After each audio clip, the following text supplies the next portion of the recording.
Geneva Drive Wheel's first article inspection demo. Today we're going to learn how to calculate the positional tolerance for this hole and this outside diameter relative to the B datum right here in the center of the part. So when we look at this engineering drawing right here, we see that the main datum is the B datum. The A datum is the bottom surface of this part, so the B datum right here is this 257 hole. Everything rotates about this 257 hole. That's why it's the datum. It's the main feature on the part that everything relates to. Now, in order for the Geneva Drive Wheel to drive the Geneva wheel, there's a pin located in this upper hole up here, which we call the C datum. We'll talk about that here in a minute. But this hole is going to be positioned relative to the B datum, basically perpendicular to A right there. So we're going to check to see if this 0.249 to 0.248 hole is first in size. If it is within the size limits, we're going to calculate the positional tolerance and make sure it's within the 7th diameter tolerance zone that it needs to be within for the design to function appropriately. So after we do that, we're then going to check the outside diameter of the part, the 2.725 inch diameter, and make sure that that positional tolerance is within 2 thou of the B datum there when it's at its maximum material condition. So we're going to go ahead and do that on our optical comparator. We wouldn't be able to do this by measuring it with a caliper unless we had some sort of fixture to show us the delta X measurement and the delta Y measurement from true position. Let me explain that a little bit better here. So when we have a positional tolerance measurement, we're measuring how far we're off from true position. So for example, if I looked at my drawing and I saw that the datum right here, A, is at this point, I will have a basic dimension locating the true position of a hole off of that datum. So there'd be a basic dimension on the drawing here, there'd be a basic dimension on the drawing here in both the X and the Y axis. When you go to actually inspect the actual part's location, you'll see when we manufactured the part, let's say the center of the hole was placed right here. Well, what we've got to do is we've got to determine how far we are off from true position in the X-axis and the Y-axis. And to do that, we're going to first set up the optical comparator over here to zero it out on the center line or the center datum on the part. Then we'll measure the hole's location and we'll determine how much delta X and delta Y we have from that. So we'll get the actual part measurement there, and then we'll do a simple calculation using the Pythagorean theorem to figure out this radius value, and when we multiply that by 2, we end up getting the diametrical tolerance zone, or the actual positional diameter that the part that the part has. And we will compare that to the actual tolerance on the engineering drawing right here and make sure that we're under that size. So let's go ahead and do this. So remember, we're filling out this first article inspection sheet as we go through here. So looking at that first article inspection sheet, we're going to first find the feature ID A, the center datum hole size. So let's do that real quick. Now, this is an optical comparator right here. This is a Starrett optical comparator. Just so you know, cost, it was about $30,000 in 2015. It's got a control panel over here that can calculate radii, circles, distances, and angles out there in space. And the whole principle of an optical comparator is to magnify your part. So there's a set of lenses in here that can be replaced. You can get 25 times magnification, 10 times, 5 times. You can get different magnification levels. I believe what we have right now is a 20 times. It says X20 right here. So the way it works is there's this lens right here. When I turn the power on, I have a surface and a profile light right there. What that surface and profile light does is it allows me to either look at the surface of the part magnified or a profile of the part. I want to go ahead and look at a profile of the part because I want to look at basically the holes. It'll be a black and green image. Wherever there's a hole, it'll be green. Whenever there's material, it'll be black or a shadow. Now, you're going to see we're going to have to fixture that right here in order to measure our part.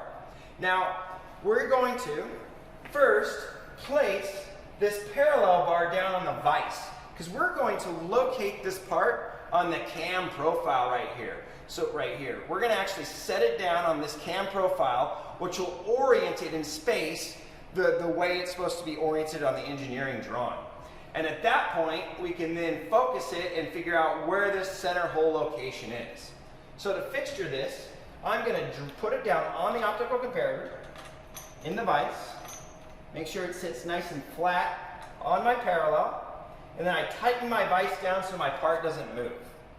Now you'll see up here on the screen, I can see some of my part. Now the way it works is there's handles right down here. So you'll see this handle is technically the y-axis. This handle right here is technically the z-axis, back and forth. The x-axis, sorry. Z-axis is focus, that's what I was thinking about. So the focal length is the z, x is this direction, y is this direction on this machine. So our goal is to find the center hole first. So let's move it over. That's the upper hole. So we'll go down. And we want to go ahead and line up the crosshairs in the center of this hole right here. So you'll see I center my part, or I center it right there. And now I want to get a nice, good, crisp image of this hole. So you can see I can move the z-axis right here and I'm focusing on this hole. In fact, I want you to take a really good look at this hole. This one was manufactured with a drill bit. Do you see how this hole isn't very round? We're going to actually look at a reamed hole here in a few minutes, and you're going to see, do you see how it's very jagged on the edges right there? So that's a drilled hole. It doesn't have a very good form compared to a reamed hole. But because that's where I want to zero out the machine, I'm going to now come over to the control right over here. This control says Starrett. When I go ahead and I press enter, it has zeroed itself out right wherever I first start up the machine. I can zero it out by pressing these buttons right here anywhere I want on this machine. Now, whoever was using it last, it was me, left 3 different measurements in there. So I want to delete the measurements from the last person using it. To do that, I simply hit menu, I hit the button down here that says clear, and I hit clear all. And it says, do you want to clear all these features, datums, and SKUs? I hit yes. So now we're 100% cleared out. And remember, our goal is to go ahead and figure out the location of everything based off the center line axis of this datum, or this hole. So we're going to locate this hole and then zero out the control at that 0 point. To do that, I've got to go ahead and find the center of a circle. So if I press this circle button right here, it's going to ask me for a minimum of 3 points. It only takes 3 points in space to determine the diameter or a radius of a circle. However, the more points you give this machine, the better. So I'm actually going to give it 6 points so I can get a little bit, so I can be a little bit more accurate, right? Get a little bit more data, a little bit better calculation. So the way this works is, in order to pick points, I've got to line the crosshair up on the edge of the part, all the different edges. So I'm going to work my way around. I'm going to just move over here. I'm going to line it up. When it's lined up, I press this enter button right here. And it's stored 1 point. And I'm going to slowly work myself around. The more accurate you are lining up those crosshairs, the better measurement you're going to get. So I just press enter again. So move my way around. Press enter one more time. I got 3 points. I can stop here, but I want to make sure that this is a pretty accurate measurement. So I'm going to grab 6. I'm going to grab more, 2 times what I need. Spend as much time as you want gathering measurements.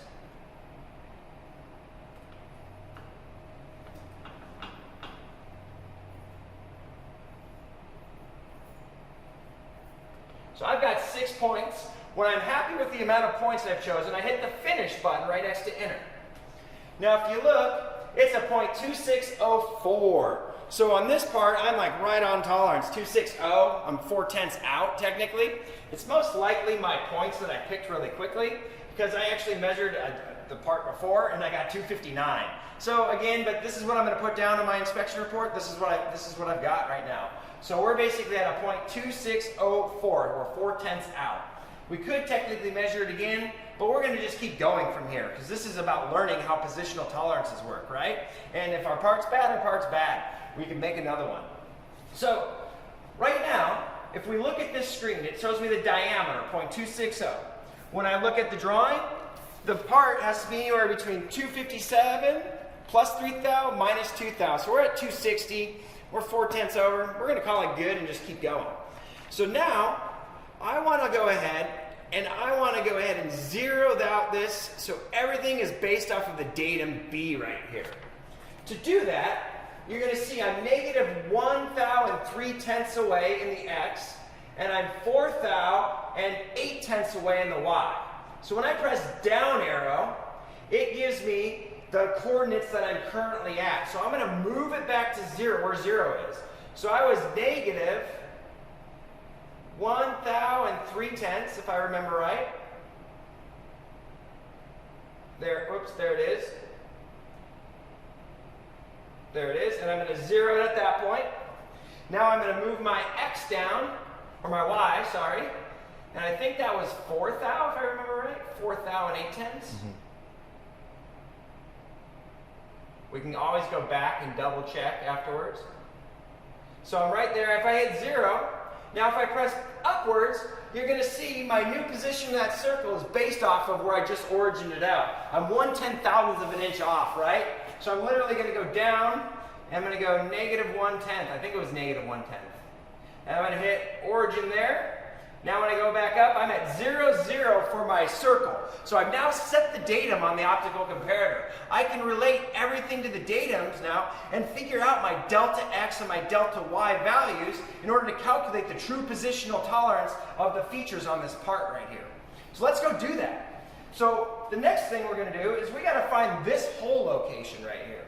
So I'm going to crank the optical comparator down, which moves up, right? So if the part goes down, we go up. It's a little bit opposite, right? So here we go. I now have the other circle in my sights. The problem is the circle is not in focus.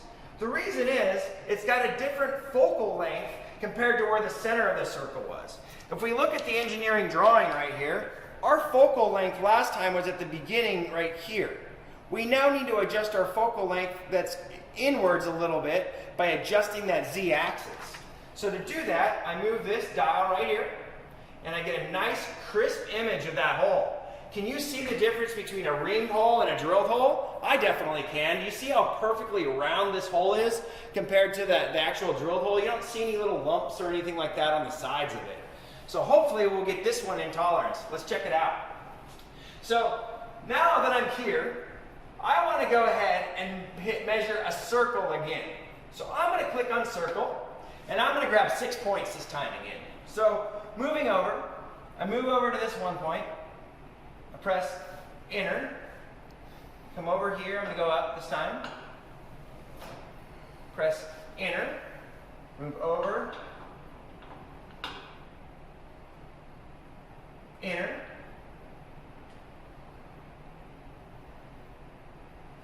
Enter. It's backwards compared to a regular machine. That's why you see me going backwards. It's mirror image.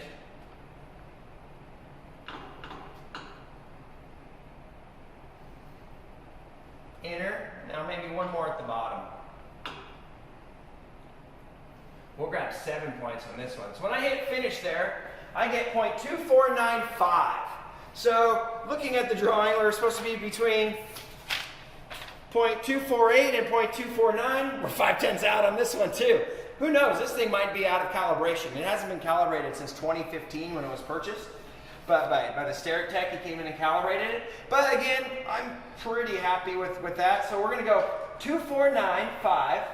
So let's check out these other numbers here and let's see how they make sense with our engineering drawing. So when I look at that, this hole is at 0.2495. But it is negative 3/10 out in the X. So it is off position by 3/10,000ths of an inch in the X-axis right there. Now in the Y-axis, it is 1 inch and 4/10,000ths of an inch away from the actual datum. But when I look at the basic dimension right here, you'll see that it's got 1 inch. So I need to subtract that 1 inch basic dimension from the 1 inch and 4/10,000ths of an inch. I get a positive 4/10,000ths of an inch right there. So I'm 3/10,000ths out in the X and 4/10,000ths out in the Y. we're going to go ahead and calculate how that works here in 1 second. But we're going to get the rest of the measurements first, and then we're going to come out and we're going to calculate it together. So I'm going to write that data down real quick. I was right here, my negative x, or my x, I was 0.0003, and y, I was basically 0.0004 out right there. So that's my delta for basically the 0.249 diameter hole. So we're going to use that in some math, but before we do that, I want to grab the other positional tolerance right here and the diameter D before we go on and do the math together. It's easier to do everything on the machine and then jump into the actual chalkboard over there, or the whiteboard over there, and do some math. So the next thing we've got to do now that we've got that measurement down, I'm just going to write down my measurement as well, just so I have the diameter. 0.2495 was the diameter, just to have it in my notes right there.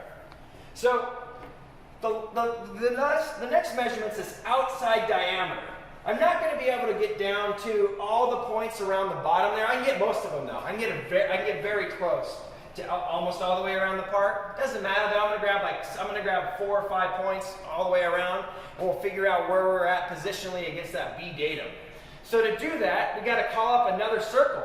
So I hit circle, I move all the way out over here, and I'm going to just start right down here.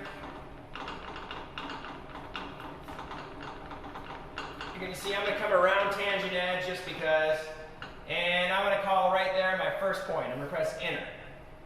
I'm going to work myself up and around this circle a little bit. Remember, the more points, the better, more data, right? So I'm going to line that one up right there, press enter, work myself around. I'm going to come right over here, enter, come back around up more, maybe come to the top of the circle a little bit, press enter, just come back over here, give it another data point, enter, come back around here, enter,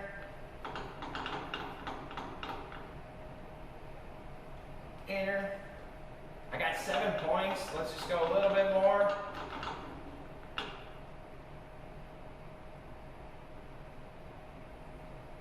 Enter, finish. So, looking at this one now, we are basically at 0.27243. When I look at my engineering drawing, we're supposed to be at 0.725. So we are basically 7/10,000ths of an inch out on our tolerance there.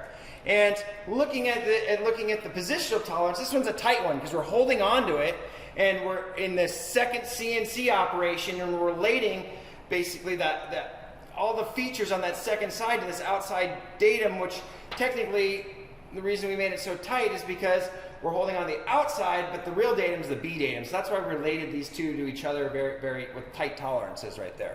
So it's part of design, right? When you're designing something, you got to think about how you're going to manufacture it as well.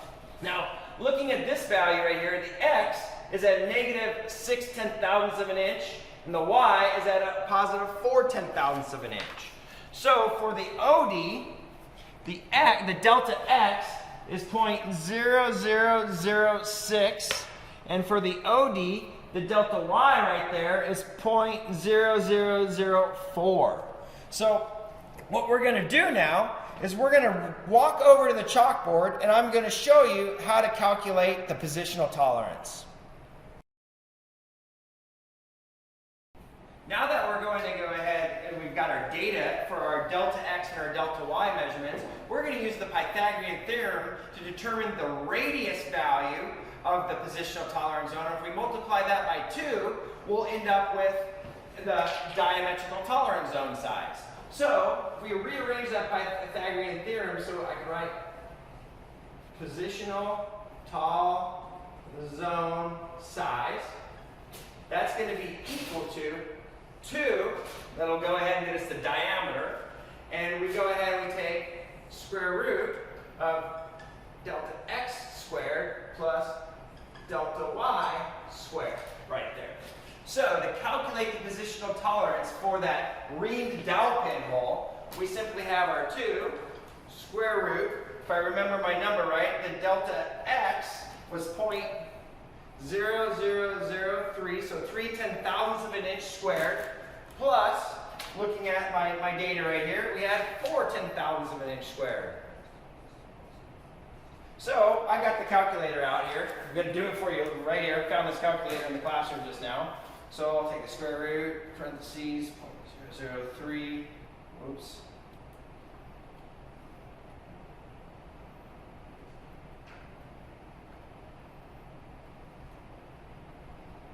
Plus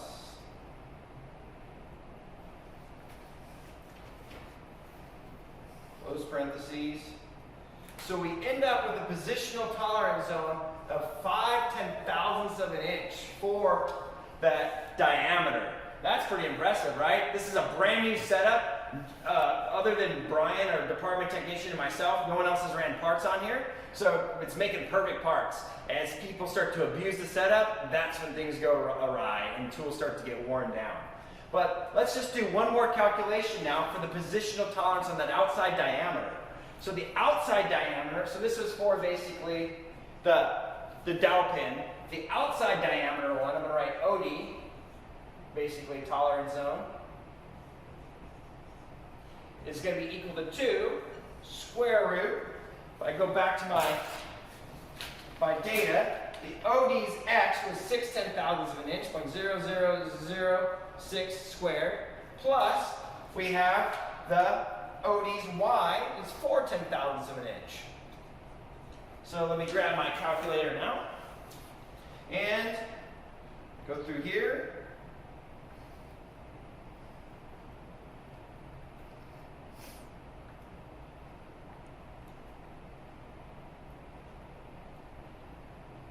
We end up with 7/10,000ths of an inch, basically, positional tolerance zone. So that's the diameter of the outside, or that's the diameter of the positional tolerance zone for the outside diameter, and then this one right here was the diameter for the dowel pin. Hopefully now you understand why positional tolerances are so beneficial in manufacturing. They give us 54% more area to locate that feature within that part. That's a bonus right there for manufacturing. And they allow us to hold material conditions, or hold tolerances at specific material conditions as well. We didn't do that in this example today, but we're going to do that in upcoming lab examples with the Geneva wheel. So join me for the other lab examples. I can't wait to show you more about GD&T. Have a great day.